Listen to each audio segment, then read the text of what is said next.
Most real estate investors think that they have a marketing problem, bad lists, bad postcards, bad response rates. But the real problem, nobody answers the phone when the sellers call. So a motivated seller finally reaches out and it goes to voicemail. You're going to call them back later. Listen, that deal is already gone. Here's the thing. The number one name in direct mail is trying to fix that problem by flipping the whole model completely upside down. Instead of investors spending thousands hoping for calls, they've built a system where the investor can get qualified direct mail leads on demand with a trained phone team answering every call, qualifying sellers, and following up to 150 times over 2 years. Because listen, the truth is, marketing, it doesn't close deals, but conversations, that's what gets you the contract. Welcome to the Closers Club. Adam, thank you so much for being here. You guys have built a reputation at REI Print Mail as being the undisputed leaders in direct mail for real estate investors. And a lot of investors watching this have probably either used you or seen the results that other people have gotten. And now you're rolling out to tell me about this new pay-per lead for direct mail, which is something I've never even heard of. So let's start there. For the people who don't know, what exactly is pay-per lead, PPL, and why did you guys decide to open this model for your investor clients now? Yeah, definitely. So, as most people know, there was a lot of where we heard across the board, people just had tough years in 2025. A lot of people closed up shop. A lot of people ended up quitting the game. Well, let's start off with PPL. What is it? Well, it's pay per lead. So most people, what they do is they'll get like fill forms from Google or Facebook. And that's people typing in their information saying, yeah, I want to sell my home. They say they're motivated, and then you kind of get a hold of them and they're just like, well, I'm kind of, checking to see exactly what you're willing to offer me for my property. There's not a lot of motivation that's there a lot of the time. So it's kind of, in what a lot of companies consider as a quality lead or qualified lead is somebody who filled out that form and says they're interested, right? Well, like you said, we're trying to change that. We're trying to change the game a little bit. And why did we get into this? Well, last year alone, like I said, there's a lot of people who quit. And by the end of the year, our REI Complete, our done for you system, right? Where we're doing all the mailing, our team's answering, screening, qualifying those phone calls 6 days a week, 14 hours a day. And then if it goes in after hours, we're then, because we have an 80% capture rate with our phone. Wow. That's amazing. And then what happens is we then re-engage with the follow-up process. We get a hold of that extra 18%. So we nearly have about 100% capture rate whenever we get a hold of them. Yeah, there's going to be people that say, no, I'm not interested. Sure. But, we do reach out to them, like you said, somewhere between 75 and 150 times over the next 2 years or until we're told to stop. And so in our complete program, we had 4,500 leads last year that came in after people quit. That is a massive number of leads that went to literally nobody and went nowhere. That means the postcard went out once and just over time, those leads just trickle in. Right. And so if you think about it, there's people who do the smart play, and like we tell them, we're like, hey, if you are wanting to, not have the phone team, maybe you don't want to pay for that service and you just want to do direct mail. Other people decide, maybe I want to go a different direction. I want to try PPC. I want to try PPL. I want to try Facebook or TV ads. There's a lot of different things people could try as far as marketing. We had people quit, and for whatever reason, they're just like, no, I'm not going to, I don't want to deal with it. Right. Well, we had 4,500 leads that came in last year that we had nothing to do with. And by the end of the year, we're all sitting around because we have, 15 coaches here. And we basically said, what do we do with this? Right. And, we all brainstormed and said, well, why don't we come up with, a way to utilize this to help our current clients? Right. And somebody said, I don't remember who it was in the room, but somebody's like, well, why don't we get a raise? Yeah, hopefully. Why don't we do PPL? Yeah. And our VP was like, oh man, that's probably going to be a lot of, here and there, moving things around, trying to, get set up. It could take 6 months to a year to even get this off the ground. And we're talking December, right? Yeah. We're talking December in this where we have these 4,500 leads and everybody's just spitballing. he's like, you know what? I'm still going to look into it. Right. Yeah. Looked into it. Well, somewhere between like, 1st of the year and like, say, January 15th. Okay, guys, we're going to open a new division. We figured this out. It wasn't as hard as we thought. No, it turned out it Yeah. wasn't. Right. And Yeah. so what he ended up finding out is most people use a white label service. Like, most people has those CRMs that they plaster their own things on top of. And, and it's just like, okay, so everybody uses the same CRM or like, platform, right? It's just, you put it in your own name and then you do your own marketing, you bring in those leads. And so, so we started tinkering with it, and we have one of our callers came from an IT background. And he basically was like, he was all on board. He's like, yeah, I want to, lead this division. And he's like, let me create it. Right. Wow. Well, in February, we were already ground running. We were like, okay, we started sending out PPC, digital ads to all of our areas around we have funnels where they then go to fill forms, they fill that stuff out. But that's every other PPL company out there. We're like, oh, how do we stand out differently? Right. What's our bread and butter? Direct mail. And so we are the only PPL company in the entire United States. And we've been approached by, trust me, we've been approached by a lot of them about doing direct mail for them to create leads, because there's a need out there for it. But there's not enough in those inbound leads coming in for them to then fill out all the bids for everybody to fulfill those forms and fulfill those orders. And so what we've done and created is, we're like, okay, well, we want to make sure, and we even have this in writing with all of our customers, where we will not mail to, if you're mailing with us, we will not mail to anything that you're mailing to. Love that. Okay. So we're protecting our clients because we don't want to stomp on response rates. We want you to be successful, right? So you're going to be able to then, so think about it this way. Direct mail is your long-term play, right? So you create that consistency, that longevity over time. That's why we had those 4,500 leads that came in at the end of the year, over time, that went nowhere because people didn't want to port out their phone numbers and then put them in their CRMs so they can still get those leads.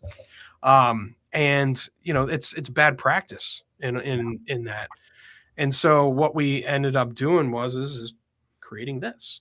And so we also said, okay, well, how do we know, how do we be above the rest? Well, of course, direct mail. Direct mail is a great lead that comes in because they picked up your piece of paper. They're interested in what the messaging that has on there, and they called. So when they come into our phone service team. So our team then answers it.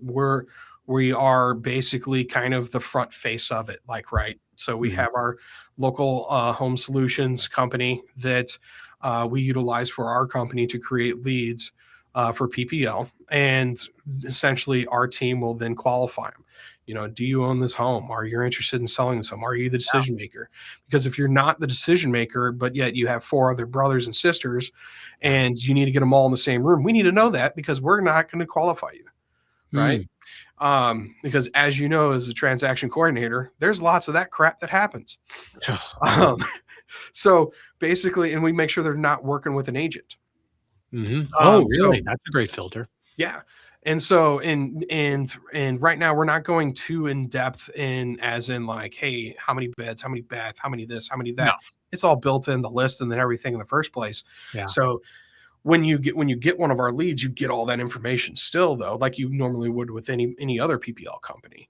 But with ours, they've actually talked to us. We've actually engaged with them. And then what happens is if you're the only person in Chattanooga, Tennessee, under our banner that we have in there, you're getting all those leads. And right now, there's people that are in like Maricopa paying like $700 for a PPL lead. Wow. There's people that are in Seattle that are getting it for, I think, like 600 to like 900. Yeah, I've heard that. For PPL leads, which is insane. So just even by happenstance, if you want to just even try us out, you're going to get leads at 300 Mhm. is the minimum for that first bite of the apple lead. Right. Now, obviously, if there's no buyers in that area, it then goes to the marketplace, and the national guys get a chance at it. I Mm. had a guy when I literally he was like, okay, I'll give this a try. Hopped on, bought a lead, and it was a $25 lead that was on our marketplace. It sat there for like 8 days, Wow. right?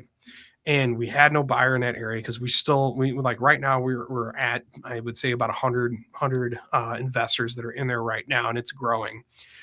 Because like I said, we pretty much went live with this at the end of February is kind of when we launched this fully. So we haven't had a whole lot of ground movement. We have 100 people in there and have sold, I think, somewhere right around like 50 to 100 leads is Mhm. somewhere that has gone out today, to this day. And the guy bought the lead, called the guy up, and he goes, "Man, if you would have called me 2 hours ago, we'd have a conversation." Mm.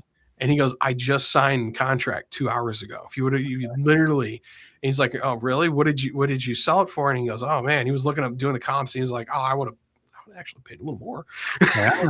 So, it's insane to me. Like, even I was like shocked because he texted me that, and he's like, "Man," he goes, I was not expecting getting a hold of a guy saying, "Wow, you should have called me 2 hours ago." Yeah.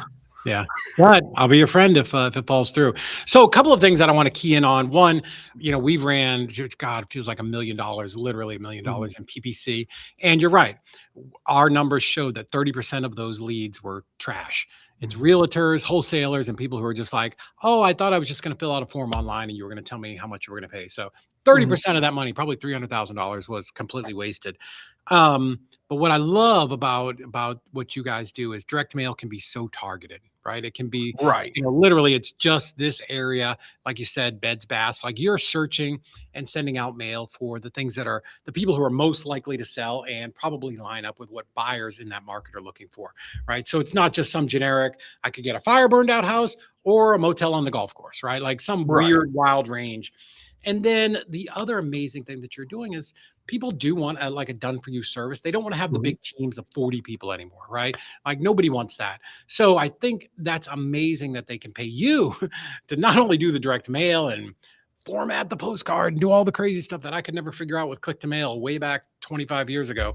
And you're operating like the phone system. Basically, you're doing all the screening and making sure it's not listed, and you're Mhm.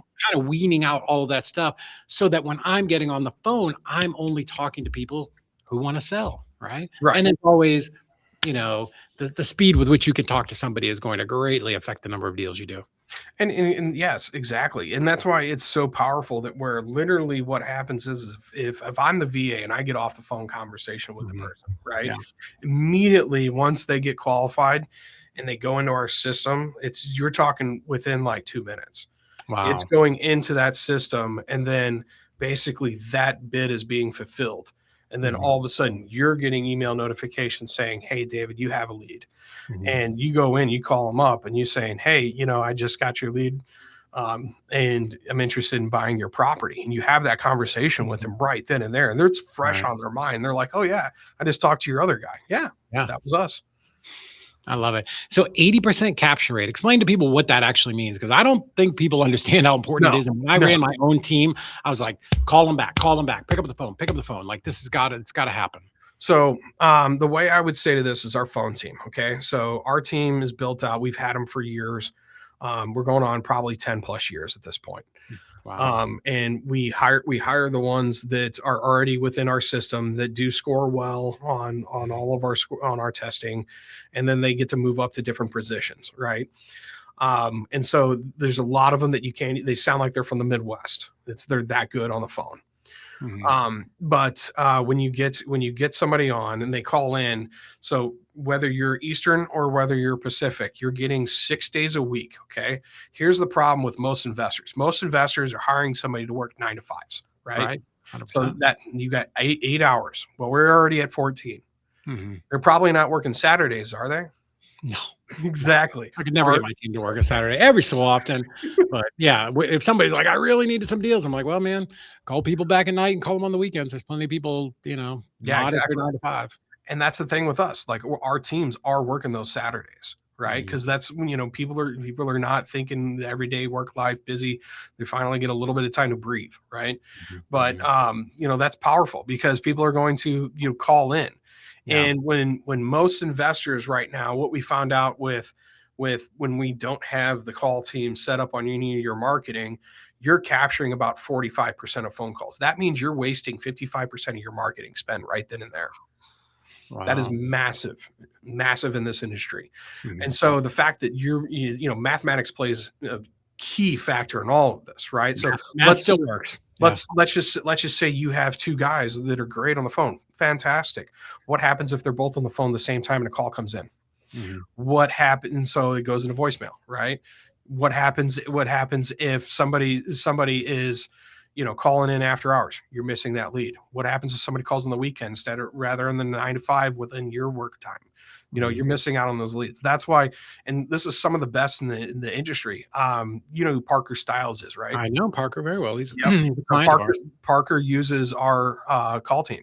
Oh, nice. And he previously was utilizing his own team.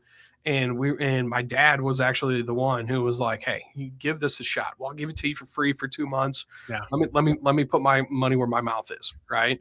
And Parker said in that time period, in those two or 3 months that I think that he ended up giving them, he basically said, "This is the most acquisitions we had ever in that 3-month period." Yeah, because people try to do everything themselves. Same thing with transaction coordination, right? And the marketing and and bookkeeping, right? You cannot, no matter who's listening to this, you cannot do it all and do it all well. So I promise I've tried. Well, and I was working 14 hours a day and it just doesn't work. It'll burn you out. Why do you want to do the $10 an hour job? You shouldn't. No, absolutely. You should be handling the $10,000, the $50,000 an hour job. Right. You should be the one that handles the negotiation aspect, and then let you doing all the transaction coordinating. Let me handle the marketing. Let us do the $20 an hour jobs and let you focus on what you do best. Right. We've talked about this. Sellers and buyers. That's where you should be. Right.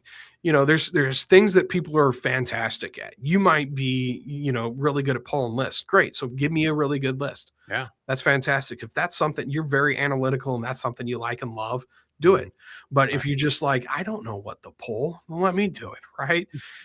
We've been doing this for way too long now. We're 34 years in April. Right. So it's like, let us just handle it. Yeah. And that, that your success is your client's success is your success, right? So you have a vested interest. Same thing with us. Like this is why we go so above and beyond to get those deals closed. Because if you don't close deals, you're not making money. You're not gonna keep using us. So I promise, like both of us, like we are very invested in making sure that you have success. And that's why you and I are friends, right? Because we both have that same mindset. It's just like, hey, we are invested in you guys. The way we see ourselves with any sort of investor is hey, we're part of your team. Yeah, understand that. The more success that you have, the better we are together, right? Rather than just seeing us as just, oh, that's my vendor, right? Yeah. That's my person who does that. But, knowing that the fact that we're going to go to battle for you guys, we're going to go out there and we're going to find out what works best for you and your team and your conversions, what gets you the highest ROIs in your area. Yeah. 100%. Let me ask you a question, man. And I didn't mean to cut you off. I'm sorry. 75 to 150 follow-ups. Oh, yeah. That's crazy. How do you even keep track of that? It's literally kind of like the reason why I say that is it's like an average, right? So in all fashion, true fashion, right? It's actually more than that in some cases, and it's less than that in some cases, because if somebody says, hey, stop, we have to follow the rules and the laws and we have to stop. But there is people that we have literally followed up with, and then they're like 2 years down the road and they've probably gotten 250, 300 phone calls from us. Like, okay, I'm ready. Time and circumstances changes everything. Yeah. But on average, somewhere between 75 and 150 is kind of the ballpark range of how many times we reach out to somebody before we get them qualified, or they tell us take a hike. Yeah. And that's the secret to success. That's it. Like in the follow-up, I would tell my people all the time, 100%. I would throw down the old leads. I'm like, you're looking for stuff to do? Call the stuff in that notebook. There's $100,000 there. There is always, and that's why when we say, like, so if we get somebody who, has done wholesaling beforehand or fix and flipping, like a lot of us coaches that are here, and we get somebody who's we've had some coaches that just didn't work out because they're not good at the follow-up game. Well, now I understand why you weren't successful in wholesaling, because you didn't follow up with anybody. Yeah. It's very rare to get a one call close like that. That doesn't happen a whole ton. And what I think is great about you, and you really illustrated it with talking about Parker, is a lot of investors think, oh, I'll just hire my own VA or in-house acquisitions person. Well, that's going to cost you money, right? When you compare it to having somebody else who, same thing with us, right? It's your job to hire them, your job to train them, your job to pay them. I just want the results. At the end of the day, that's all investors really want, right? Is they just want these leads served up like Little Caesars, right? Hot and ready, or is that Krispy Kreme? One or the other, one of them. Hot and ready, I think, as a fat boy, hopefully formerly, we're both working on that. But that's right. Little Caesars. But yeah, no, like it's another thing is like, if we have, because like if I set up and I have where your team gets the first 3-5 seconds of that ring, and if they don't answer, our team picks it up. I can have that set up that way, right? So if you're like David, if you're just like, hey, Kyle's my best closer, I want him answering. If he can't, can you handle it? Yes, I got you, right? But like whenever you have somebody who is the main investor in there, and somebody on his team, maybe it's a brother-in-law or something. Oh no, he's answering all the phones. Then you find out that, hey, he's not really that great on the phone. There was actually a call we had where somebody was like, oh, that's not something we're interested in, with the investor on the phone and their coach. And he was like, what the, like, because he was basically said no to a deal. Yeah. And so it's because he didn't understand the deal. And, it's one of those things where it's like, you kind of almost want like a VA kind of mindset at times, to where it's like, hey, yeah, I want to sell. Okay, so tell me about that property, get all the information, and then let's let the decision maker make the decisions. Right. Yeah. And let's make sure their time is best spent actually doing and creating the deal, right? Not doing, I used to pay people, Adam, $40,000 a year to just do follow-up calls, just all day long to do all that stuff. And it's crazy when there are just better solutions, and you don't have to spend your time and your energy and your money, doing that type of stuff. So I think what you guys are doing is absolutely huge. And, I think for everybody listening, the biggest takeaway here is, a lot of investors need more marketing. So put your money into that, right? And, not only the marketing, but make sure you're either tapping into just a better system for capturing and handling these leads. And I think it's absolutely amazing what you're doing. And, the leads, direct mail leads, are always going to be, far just, we're going to be the only ones in the industry with it. I mean, obviously people can try to play catch up, but you got to start buying machines. You got to start figuring out mailings, how to understand that. And then you have to find lists. You have to find out what works. It's a lot. Did I tell you one time I thought about doing bulk mail, and I went down to the post office here in Chattanooga, and they take me to the back and they hand me all these, the little white, whatever it is, trays and tubs. Okay, everything's got to be sorted by the sub zip code. I'm like, fuck this. I'm never doing that. Like, I'm not going to do that. Zero chance. Like, a buddy of mine runs a healthcare billing service, and they have like the mailing machine and all that to stamp it. And I'm like, yeah, I can do this. And they told me all the requirements. I'm like, yeah, I'm not doing that. There's a lot that goes into it. Like, you want to make sure you run everything through CAS certifications and then COA, which is the National Change of Address. And, then you have to get things bundled up correctly, because otherwise your postage, even though if you can get the cheapest postage, if you don't bundle it correctly, you're paying higher. Right. And none of you should be doing that if you're listening to this. You also shouldn't be doing your own transactions or running your own PPC or doing your own bookkeeping, right? There are absolute experts in this industry that can come in and help you with that, which is why we, talk about you guys all the time to our community. And I definitely want you to come into our Dispo community. So Adam, thank you so much for coming on. Guys, this is the Closers Club, where real investors come to find out what is working in the industry. So if you found some value, please like, subscribe, click the doodle button, whatever it is, and share this with somebody who needs to find a better source of leads, because I think what Adam's offering here is really the future, and it's going to help you make sure that you're focused, right? Because that's the thing that's most important, is focusing on revenue generating activities, right? You pick the market, let Adam handle the rest, then you're just talking to sellers, you're talking to buyers, and we will get them closed over here at ezREI Closing. So Adam, again, thank you so much, my friend. I appreciate you coming on. Of course, man. Anytime. Thank you again. All right, guys, thank you so much. I'm David Olds, and I will see you at the closing table.